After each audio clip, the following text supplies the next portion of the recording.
Ready to move in premium triplex villas at Bachapalli APR Projects. Jagtial జిల్లా పరిషత్ vice chairman Haricharan రావు వారికి కూడా Suman TV వారు స్వాగతాన్ని తెలియజేస్తున్నారు. ఇక్కడ అభిషేక కార్యక్రమం ప్రారంభమైంది కాబట్టి మరి ఈ కార్యక్రమం కూడా నడవాలి. ఇవాళ మహాశివరాత్రి పర్వదినంతో పాటుగా యాదృచ్ఛికమో కాకతాళీయమో తెలియదు కానీ అంతర్జాతీయ మహిళా దినోత్సవం కూడా జరగటం అనేది ఒక మంచి కాంబినేషన్. ఈ రోజున వినోద్ కుమార్ గారు వారి సతీ సమేతంగా ఇక్కడికి విచ్చేయటం అనేది మనకు సందర్భోచితంగా ఉన్నది. కాబట్టి వారి సతీమణి గారిని కూడా వేదిక మీదకు ఆహ్వానిస్తున్నాం. వారి సతీమణి డాక్టర్ మాధవి గారి వేదిక మీదకు మీ అందరి హర్షధ్వానాల మధ్య సాదర స్వాగతం పలుకుతున్నాం. We welcome you madam. మన సుమన్ టీవీ యాంకర్ మంజుష గారిని కూడా వేదిక మీదకి ఆహ్వానిస్తున్నాం. సో మహాశివరాత్రి పర్వదిన సందర్భంగా sir please come on to the dais. రండి రండి. కార్పొరేటర్ గారికి స్వాగతం పలుకుతున్నాం. సార్ వినోద్ కుమార్ గారు, ఇట్స్ ఆ pleasure to have you here sir, and over to you. Gangadhara MPP Madhu గారిని కూడా వేదిక మీదకి ఆహ్వానిస్తున్నాం. Please sir. Medical council member doctor Amit గారు, అలాగే పావని గారు, please come on to the dais అండి.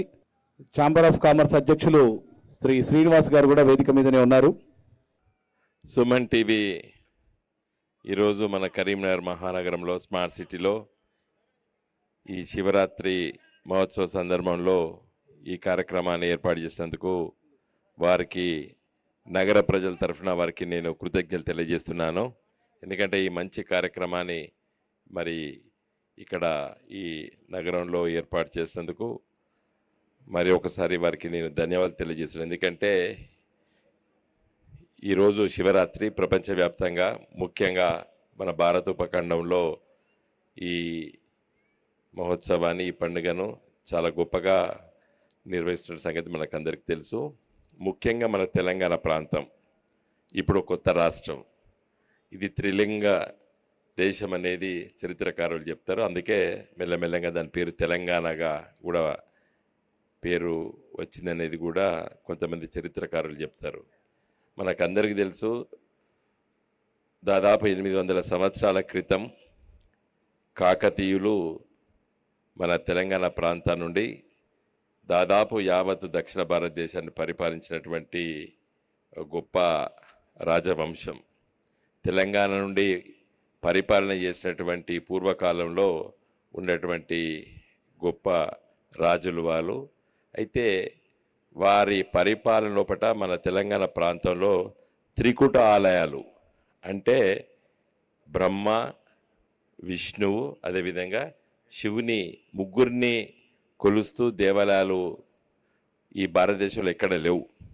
ఒక మన తెలంగాణ గడ్డపైనే ఈ దేవాలయాలనే. ముఖ్యంగా మన వరంగల్లో 1000 స్తంభాల గుడి, మన కరీంనగర్ నగరానికి పక్కకు ఉన్నటువంటి కొత్తపల్లిలో కూడా గ్రామంలో ఉంది. దురదృష్టవశాత్తు అది శిథిలావస్థలో ఉన్నది.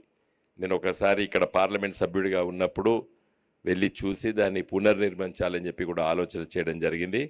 అది ఏం తక్కువ కాకుండా మన 1000 స్తంభాల గుడి అంతా ఉంటుంది. అది త్రికూట ఆలయం కొత్తపల్లి గ్రామం లోపల ఉంటుంది. అయితే శివాలయాలు మన ప్రాంతంలో చాలా గొప్పగా ఆ కాలంలో నిర్మించారు. అంతకంటే ముందు మరి చాళుక్యులు అంటారు, మరి వేములవాడ దేవస్థానంలో కూడా ఆ నిర్మాణం కూడా అక్పడదే అని చెప్పి చరిత్రకారులు చెప్తారు. కాబట్టి శివరాత్రిని మన తెలంగాణ ప్రజలు చాలా గొప్పగా ఈ పండుగను నిర్వహిస్తున్న సందర్భంలో మన సుమన్ టీవీ మిత్రులు కరీంనగర్ నగరంలో ఈ కార్యక్రమాలు చేస్తున్నందుకు మళ్ళీ ఒకసారి వారి కృతజ్ఞతలు తెలియజేస్తున్నాను. రానున్న రోజుల్లోపట తెలంగాణ ప్రాంతంలో మంచి వర్షాలు పడాలని చెప్పి ఇక్కడ వచ్చేటువంటి పూజారులందరినీ కూడా నేను కోరుతున్నాను. మరి ఈరోజు ఈ శివరాత్రి నాడు మీరు మరి శివుణ్ణి కోరుకోవాల్సింది. ఎందుకంటే శివుని దగ్గర గంగ ఉన్నది. మన తెలంగాణ ప్రాంతంలో మరి మనకు దక్షిణ గంగా గోదావరి, అదేవిధంగా చాలా పేరు ప్రతిష్ట ఉన్నట్టు గోదావరి, మన ఉత్తర తెలంగాణ జిల్లాలకు అదే గోదావరి ఒక జీవనాడి. Though it is not a perennial river, అది ఎల్లకాలం 365 రోజులు ప్రవహించకపోయినప్పటికీ కూడా, but it is a mighty river, చాలా పెద్ద నది. కాబట్టి మంచి వర్షాలు పడి తెలంగాణ ప్రాంతంలో గత 10 సంవత్సరాలు ఏ విధంగా అయితే ఒక మంచి పరిపాలన, సుపరిపాలన జరిగిందో, తెలంగాణ అభివృద్ధి వైపు అడుగులు వేసినామో, ఈ కొత్త ప్రభుత్వం కూడా మరి అదేవిధంగా ఈ తెలంగాణ ప్రజల్ని ఇంకా ముందుకు తీసుకెళ్లాలని చెప్పి మరి ఈరోజు ఈ సుమన్ టీవీ నిర్వహిస్తున్నటువంటి ఈ కార్యక్రమంలో బట్ట నేను శివుణ్ణి కోరుకుంటూ నిన్ను విరమించుకుంటాను.